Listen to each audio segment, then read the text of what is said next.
You ever smoked?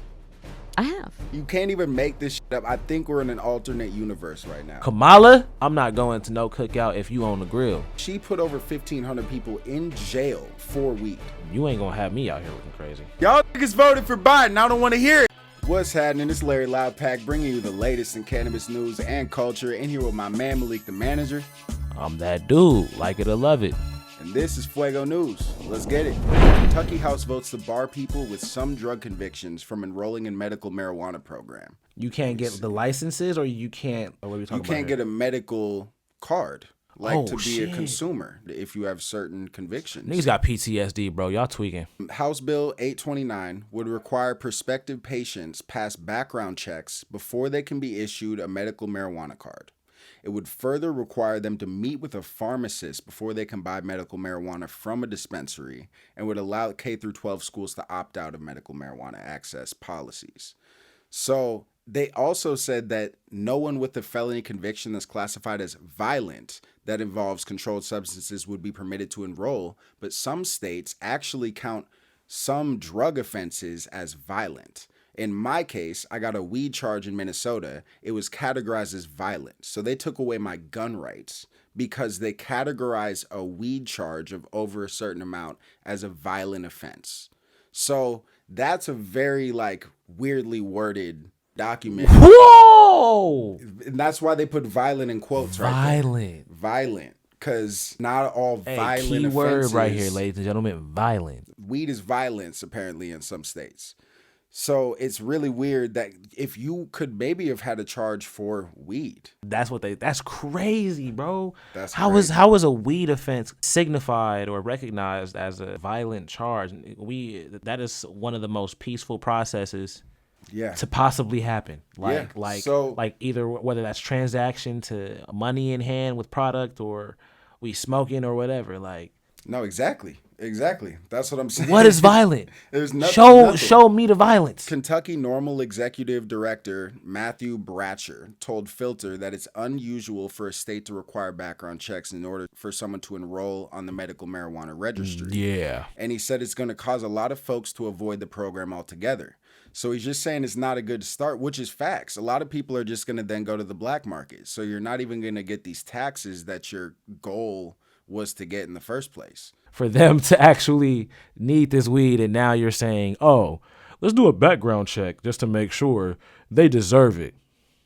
Come on now. There was already stipulations and checks and balances to get medical cards in a lot of states. Exactly. There were some states that were more lenient, but states like Kentucky were very strict about it already. So they didn't have as many actual ailments that you could use as a reason for medical cannabis in the first place. That's Kentucky. That's the whole thing. That's a strange move. I think you guys should probably reconsider this. It's only been enacted, their medical cannabis program, since 2023. Kentucky, get it together. North Carolina is actually opening up their first dispensary. Oh, yeah? Okay. Apparently on Native American land. We're getting worse. Let's keep going. With the Eastern Band of Cherokees. Okay. All right, never mind. They're supposed to open up the store on 420. It's actually supposed to be located inside of a renovated bingo hall. All right. That's what's up. The only adult use cannabis option inside of North Carolina. I actually see a few that are popping up, but they'll say hemp, THCA. The first rec. Shout out the Eastern Band of Cherokee. Go ahead and slide to Asheville if you want some weed without a license. Biden incorrectly says marijuana pardons exempt people from disclosing convictions on official forms, contrary to the DOJ guidance, the Department of Justice. So basically, he's been going around at his State of the Union, at his, talks that he's been doing. And just last week, he brought up again, nobody should be thrown in jail for marijuana. We pardoned all those people. We exempted all those people and expunged their records. Absolutely nobody's record was expunged for this. Let's be very clear. Nobody's record was expunged. It is still on people's record. They just now have a certificate of pardon. So he said, you guys no longer have to write down that you had these convictions on future job applications, whatever forms that you're filling out. Marijuana convictions. Which is completely incorrect and illegal if you don't do that. Still. So the Department of Justice came out to clarify and say, no, you do have to write this down, but you can now include your pardon to show that you were pardoned for that.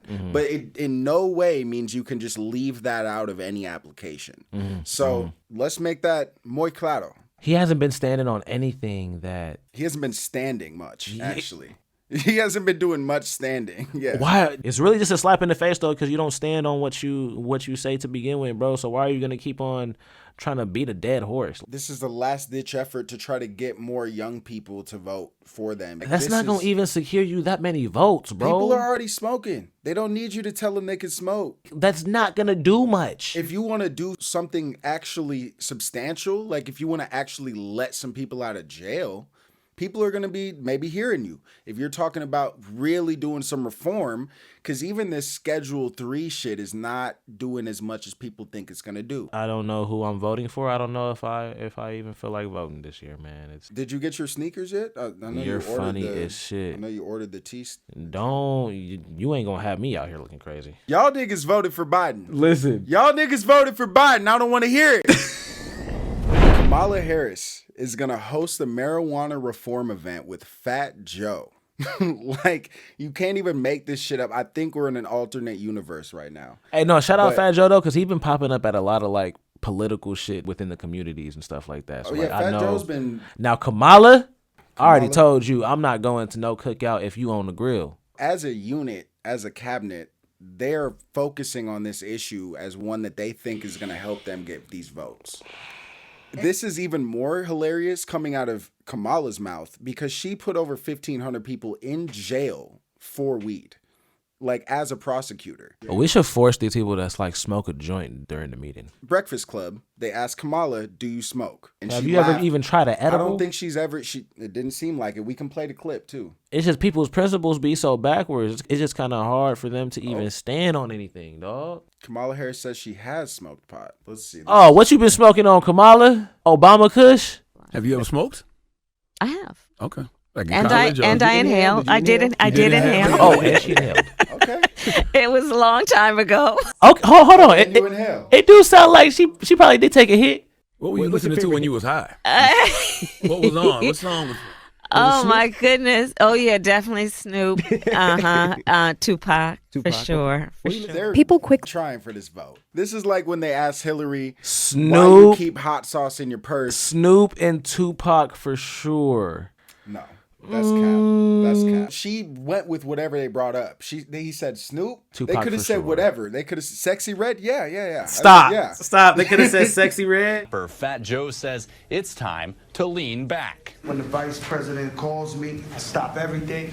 The vice president bringing together Kentucky's governor. Nah, bro. He said Fat Joe said it's time to lean back on some of the reforms. Hey, that's a good dad joke. Come on now. Bro, Fox 56. That wasn't that bad. You can kiss my ass, bro. You hate him. As we have now and recently announced making Small Business Administration loans available to previously incarcerated individuals. They just have Fat Joe here for looks. They're not even letting this nigga talk. He's just there just to be like, yeah, the vice president called me and I just stopped everything I was doing. Fat isn't a part of the weed community? He is, for sure. He's just sitting there with a piece of paper in front of him and Kamala's talking the whole time. It was kind of funny because like he was eyeballing everybody in that business. Right. He's just there for looks, I think. This is more optics. It definitely is. This is them still milking it, I think. It definitely is. You got something you want to move into? Yeah, we gonna talk about the Decibel Farms issue going on. What's going on with Decibel, bro? I fuck with Decibel. So first and foremost, let's send condolences to the families. It's kind of tough. What's going on? So Horace Wilson, founding member of Decibel Farms, suffered a ruptured spleen while falling off a ladder in January of 2022. As he underwent several surgeries, a blood test revealed that a bacteria was growing within his blood. Oh, damn. Wilson died on February 25th from treatment-resistant sepsis related to his infection. Damn. Come to find out, a nurse at the Asante Rogue Regional Medical Center was possibly siphoning fentanyl out of IV bags and replacing it with tap water. Whoa. In addition, there was an employee who was believed to be involved in theft of controlled substances prescribed to patients. Whoa, that's concerning. An $11.5 million lawsuit, and the name that was issued in the lawsuit was Danny Marie Schofield. Damn. The daughter of Horace Wilson was in the hospital the whole time he was in care and stated that she didn't have a good feeling about the caretaking of the Asante Regional Medical Center employee, which was old girl. You would never think, even off something like a ruptured spleen, you would end up being in that situation just because somebody is that greedy and weird working at the spot that you replacing fentanyl out of the IV bags with tap water. She was taking fentanyl home too. Like, she must have been doing it. But yeah, shout out Decibel Farms, man. In the family of Horace Wilson. I'm about to go buy some of their product just to burn one for bro. You feel me? Because that's really messed up. Washington is setting up eliminating its 37% medical cannabis tax. All of it as a whole? Recently, Washington has passed a bill granting exemption from the 37% excise tax for medical marijuana patients. Oh, for medical. Medical. Oh, they should have already done that. They should have done that a long time ago. Most other states already don't. They should have done that a long time ago. Tax. Facts. Because I was thinking about that the other day. I was like, wait, damn. The medical patients in Oregon don't get charged. Medical patients in most states don't get charged. Cali, I think they do. Tax must be reflected in the price list or quoted shelf price in a licensed cannabis retail store and in any advertising that includes prices for all cannabis products.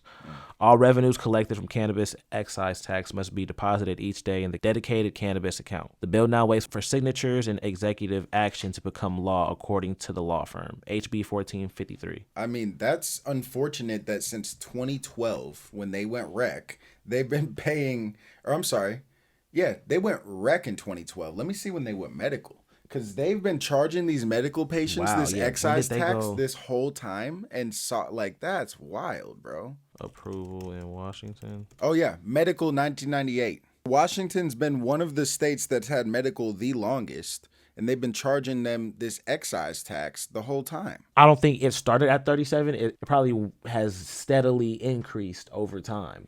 I'm sure it has. I don't see it coming out the gates being 37. No specific taxes were applied to medical cannabis at the time. In 1998? And then I believe once they went rec in 2012, with that excise tax, it got applied to the medical at the same time. So they're really 12 years, maybe? Yeah, but either way, I mean, 40% tax is nuts. At least they're correcting that. MedMen, one of the biggest dispensary branches in the country, is actually down to 2 now. 2 locations? With a stock price drop of 90% in 3 years. So they have 2 dispensary locations left. Oh, wow. How many did they get up to at one point? Let me make sure. I think they popped one up in New York. They had 32. Now they're down to 2 left in California. Tanked. That's crazy. Bro, it's ugly for a lot of these spots right now. The website is currently unavailable. It's selling all of its assets in Arizona and Nevada. A little over after a year, it sold its assets in Florida. It tried to sell its New York assets, but the deal never fell through due to the people that they were selling to, MSO Ascends, due to their concerns about MedMen's allegedly deteriorating assets. Wow, so they're still holding on to that New York. They have some, yeah. Well, yeah, they're still holding on. It's probably just like empty space, bro, because they let go like 100 people type shit. What happened to cause this? Like, why did they deteriorate to this level? I mean, I know the oversaturation of the market. Their numbers just probably don't look right. MedMen was like, not only had a lot of locations, they were a nice dispensary.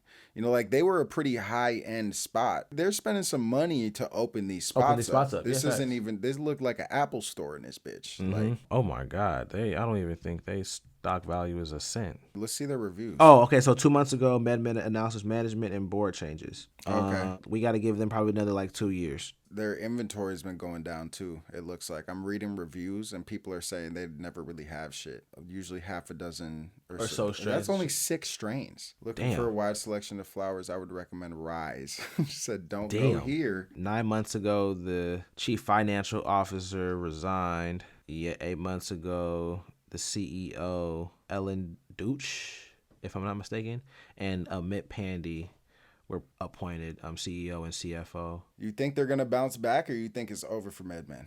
I wouldn't invest into them. We'll see about mid. I don't know.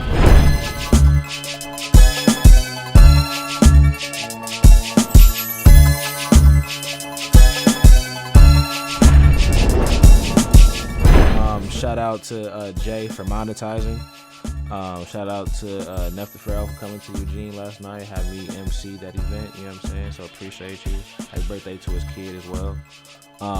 And shout out to the Oregon Ducks making the Pac-12 championship for the basketball tournament for March Madness. You know what I'm saying? We in business, so let's get this dub today.